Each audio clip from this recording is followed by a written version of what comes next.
So today our topic is attribute and theory of independence। अच्छा, ये जो attributes है ना, ये वो वाहिद चीज है जो न्यूमेरिकली सॉल्व नहीं की जा सकती। तो स्टैटिस्टिक्स इसकी हेल्प ली जाती है किसी भी एट्रीब्यूट को सॉल्व करने के लिए। तो theory of attribute in statistics deal with the qualitative characteristics.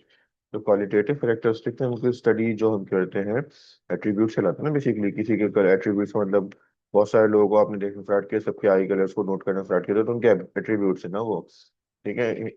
तो किसी के हेयर कलर्स को आप नोट कर रहे हो, हेयर कलर्स के हिसाब से अगर वर्किंग कर रहे हो कि कौन किस कलर के हेयर्स हैं कितने लोगों के, तो वो एट्रीब्यूट्स हो जाएंगे। तो इन एट्रीब्यूट्स को यूज किया जाता है। इस इनको न्यूमेरिकली सॉल्व तो नहीं किया जा सकता, तो इनकी हेल्प ली जाती है इस मेथड की। आपको इसको एसोसिएशन कहते हैं ना, डिग्री ऑफ फ्रीडम जिसमें यूज किया जाता है। हाइपोथेसिस मेथड है। ठीक है, तो इसमें बहुत सारी टर्मिनोलॉजीज यूज की जा रही होंगी। सबसे पहले तो हम समझ रहे हैं वहाँ पर डाटा है ना, लेट सपोज किसी भी कॉलम की फॉर्म में गिवन है ना। इसको हम समझ लेते हैं, फिर वर्किंग पाएंगे कि हमें क्या करना है और क्या नहीं करना। तो छोटा सा वर्किंग थी जिसमें हम पहले निकाल एट्रीब्यूट की, एट्रीब्यूट क्या है। बेसिकली डिस्कशन ऐसे डाटा की जो क्वालिटेटिव होता है उसकी डिस्कशन है इसमें, जिसमें अलग अलग कैटेगरी आ रही होंगी। कैटेगरी वाइज डाटा दिया जा रहा होगा। तो स्टार्ट करते हैं कि एग्जांपल लेते हैं। जैसे हमारे पास एक एग्जांपल ले लेते हैं।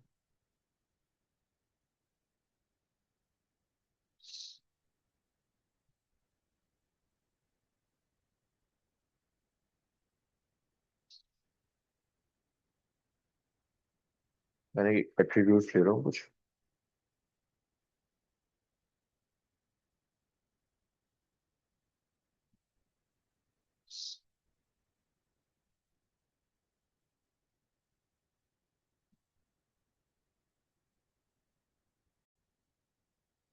तो मैंने डाटा बनाया, एट्रीब्यूट्स लिखे हैं कुछ।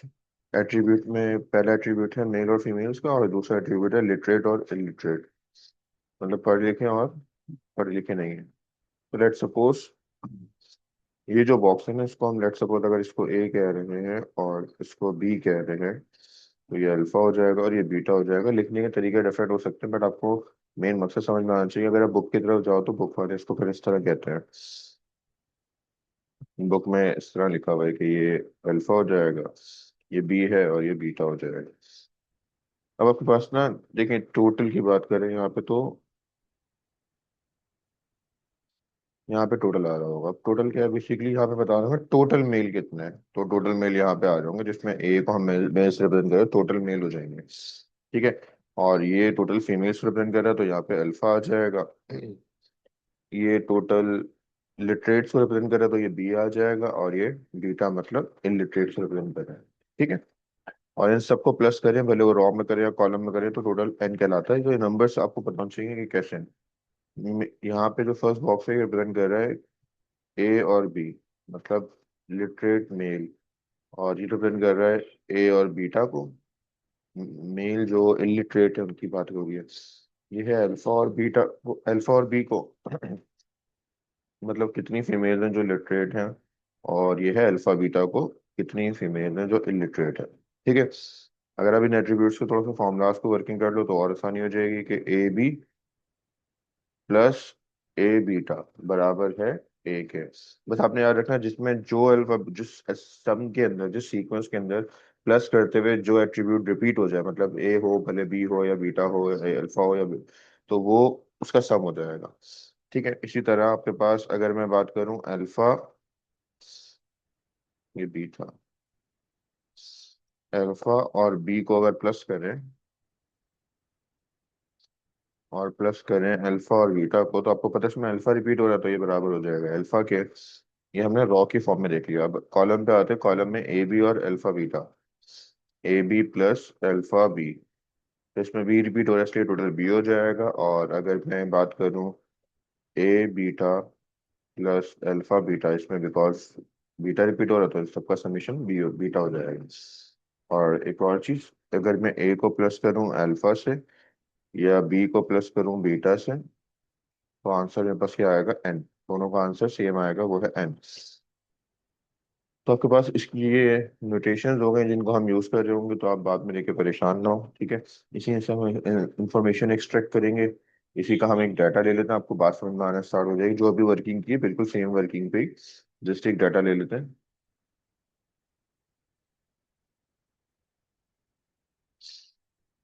ये सारा काम ना कॉलम, रॉ कॉलम में होता है, इसलिए इसको बार बार बनाना पड़ता है। अब अगेन एट्रीब्यूट्स लेते हैं, वही सेम एट्रीब्यूट्स लेते हैं इन फॉर्म ऑफ नंबर्स। तो आपको बात और क्लियर करना समझना स्टार्ट हो जाएगा अब।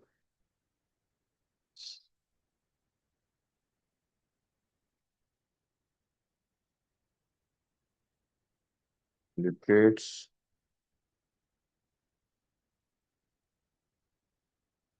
इलिटरेट्स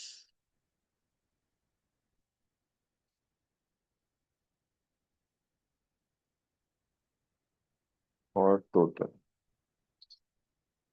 यहाँ पे आ जाएंगे मेल, फीमेल,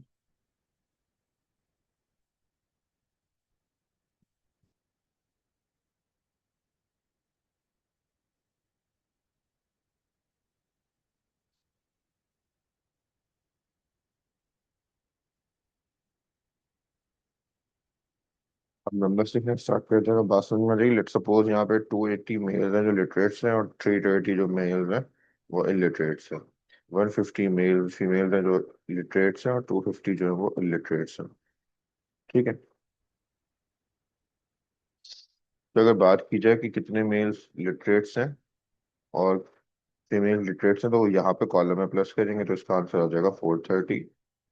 और टोटल मेल्स की बात की जाए तो 600, टोटल फीमेल्स 400, और कितनी फीमेल्स इलिटरेट्स और मेल्स इलिटरेट्स हैं तो टोटल करें तो 570 आ रहा है। मैं इधर से प्लस करूं जब भी मेरे पास 1000 आ रहा है, इधर से प्लस करूं जब भी 1000 आ रहा है। ठीक है, तो बस ये आपके पास वर्किंग है। इसका मतलब ये हो जाएगा, आपको पढ़ना आ जाएगा ये इसको रीड कैसे करते हैं। Number of females in the group, कितनी फीमेल्स हैं ग्रुप के अंदर, 400। मेल्स कितने, 600। कितने लिटरेट्स हैं, 430। कितने इलिटरेट्स हैं, 570। ठीक है, तो ये टोटल समीशन इस तरह पर वर्किंग पे आ सकता है। ठीक है।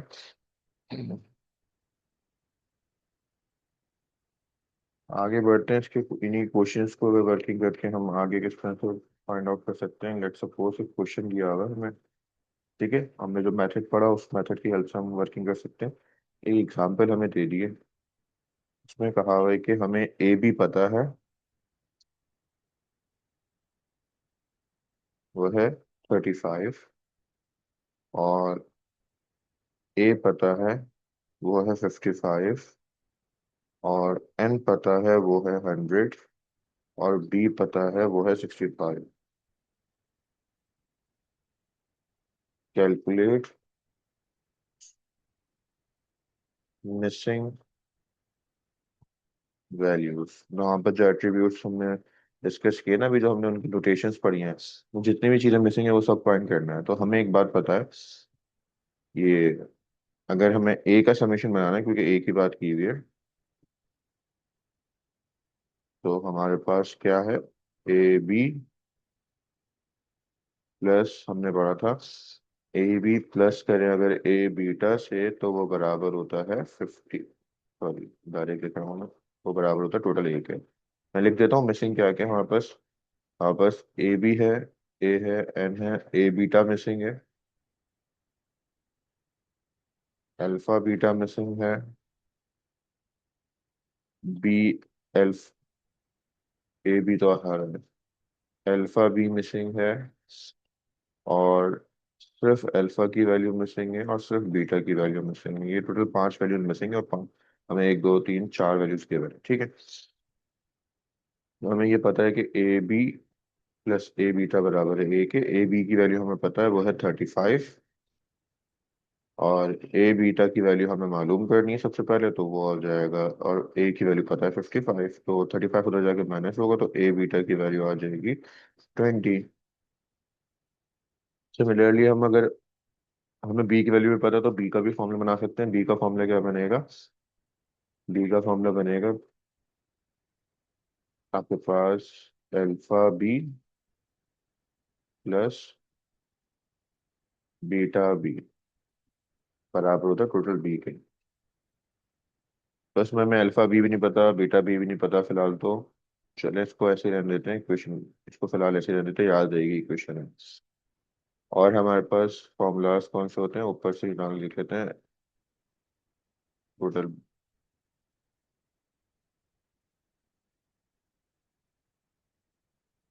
अच्छा ये ए भी होता है, सॉरी, ये को भी नहीं होता। तो ठीक कर लेते हैं, यहाँ पास है ए बी प्लस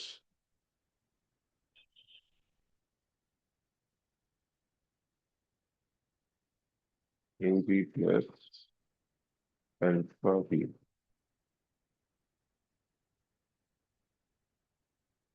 ये बराबर है बी के। अब हमें ए बी तो पता है, वो है 35, और अल्फा बी नहीं पता हमें। तो और बी की वैल्यू पता है, वो है 65। तो 35 आ जाके माइनस होगा, तो हमारे पास अल्फा बी की वैल्यू आ जाएगी 30। दो वैल्यूज निकल गई वहां पर, कौन कौन सी? एक तो ए बीटा निकल गया और एक अल्फा बी निकल गया। अब बचा अल्फा बीटा, बीटा और अल्फा।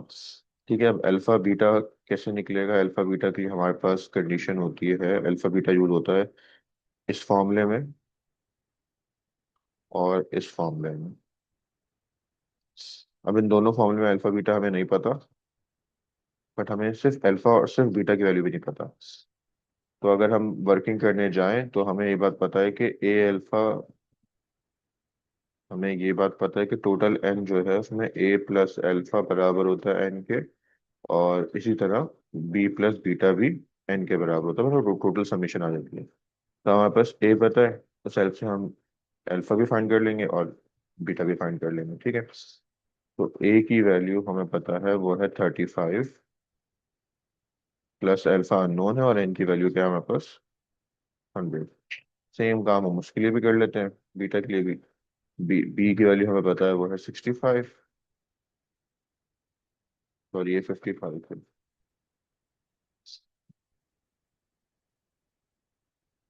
65, बीटा की वैल्यू हमें पता नहीं है, और वो टोटल है 100। तो ये 55 उधर जाएगा, तो अल्फा की वैल्यू आ जाएगी 45, और बीटा के उधर जाएगा 100, तो ये हो जाएगा 35। तो अल्फा बीटा भी पता है अब हमें। अब हम कोई भी फॉर्मूला यूज कर सकते हैं, क्योंकि एक ही वैल्यू पता है, हमारे एक ही वैल्यू रहती है हमारे पास। तो हम चाहें तो ए अल्फा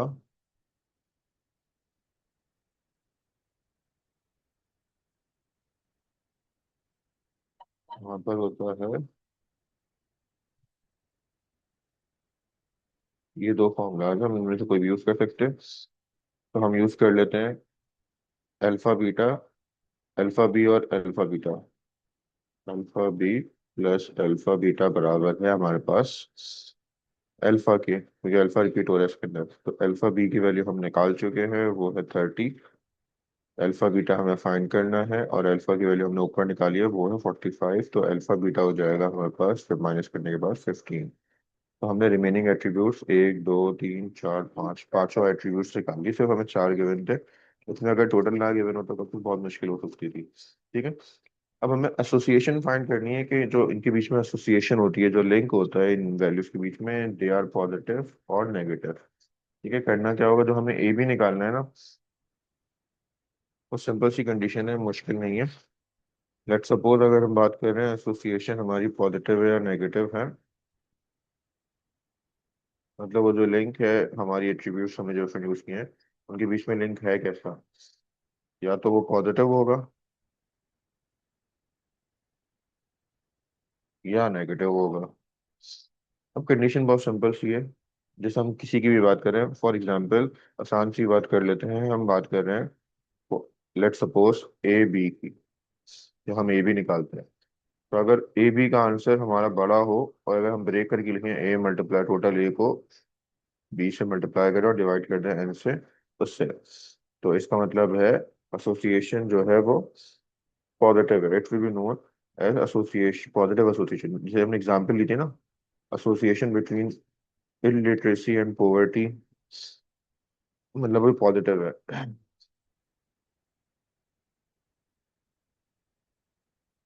ठीक है, तो इसी को अगर हम उल्टा लिखना चाहें नेगेटिव के लिए, तो ए बी का आंसर आएगा, छोटा आएगा, बट इसका आंसर बड़ा आ रहा होगा।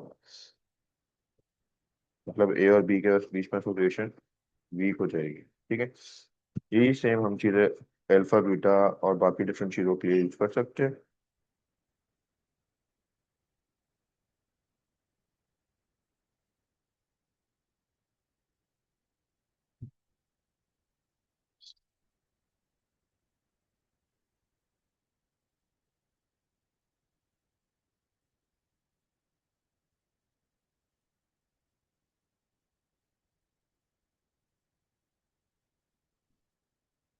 अच्छा, हमें कोफिशिएंट निकालते थे ना, कोफिशिएंट इन्हीं एसोसिएशन के बीच में अगर कोफिशिएंट निकालना हो तो कोफिशिएंट कैसे निकालते हैं? कोफिशिएंट ऑफ एसोसिएशन जिसे कहते हैं हम।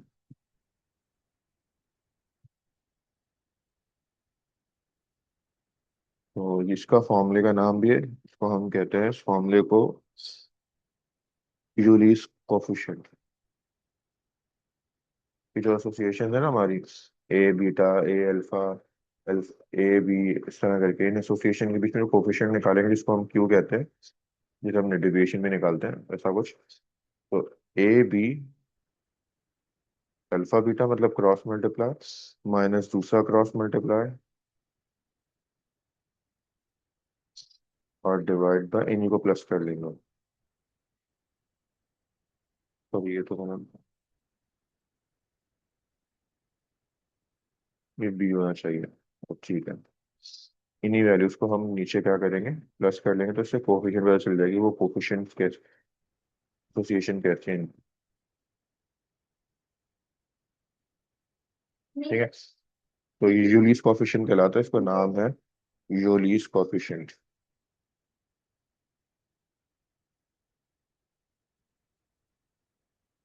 अगर ये पॉजिटिव आए तो पॉजिटिव एसोसिएशन होगी, और अगर यही नेगेटिव आए तो ये नेगेटिव एसोसिएशन हो जाएगी।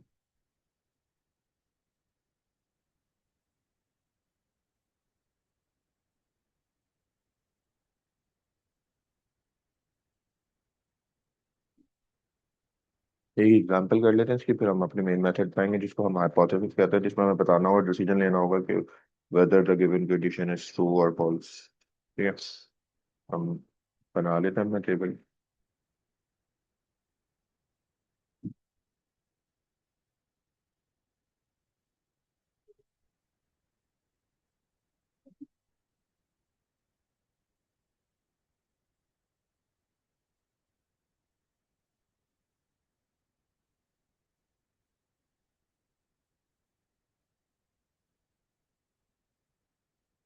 ए है, ये अल्फा है, बी है, और ये बीटा। ये ए बी हो जाएगा, इसकी वैल्यू 8 गिवन है। ए बीटा है, इसकी वैल्यू गिवन है 10। ये अल्फा बी है, इसकी वैल्यू हो जाएगी 12। और ये अल्फा बीटा है, इसकी वैल्यू हो जाएगी 5। इनके टोटल में निकाल लेते हैं। ए की वैल्यू आ जाएगी 18, ये अल्फा की वैल्यू आ जाएगी 17। उन्होंने बस कॉलम में और रॉ को चेंज कर लिया फिलहाल इस क्वेश्चन में, इससे फर्क कोई नहीं पड़ता। इधर बीटा की वैल्यू 20 गिवन है, इधर बी,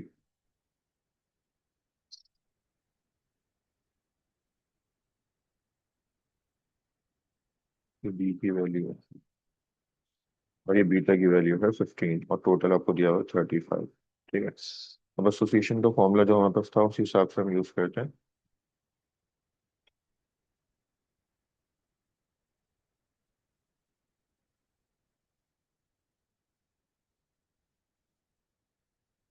तो हमें सबसे पहले क्यों निकालने के लिए क्या करना है, ए बी की वैल्यू देखनी है। ए बी की वैल्यू हमारे पास 8 है। तो इसको मल्टीप्लाई कर देंगे 5 से, क्योंकि यहाँ पे अल्फा बीटा की वैल्यू 5 है, माइनस ए बीटा की वैल्यू हमारे पास जो है वो है 10, और उसको मल्टीप्लाई कर देंगे अल्फा पी की वैल्यू से जो है 12। इसी तरह इन्हीं वैल्यूज को हम नीचे प्लस कर लेंगे।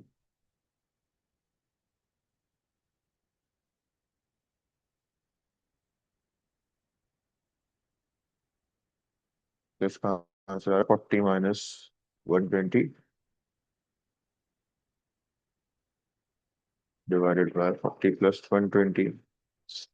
तो ऊपर माइनस का 80 बचेगा, नीचे 160, तो उसका आंसर बिल्कुल हाफ हो जाएगा, -0.5। तो नेगेटिव एसोसिएशन है इन एट्रीब्यूट्स की आपस में, वर्किंग की। ठीक है, इससे ये पता चलता है।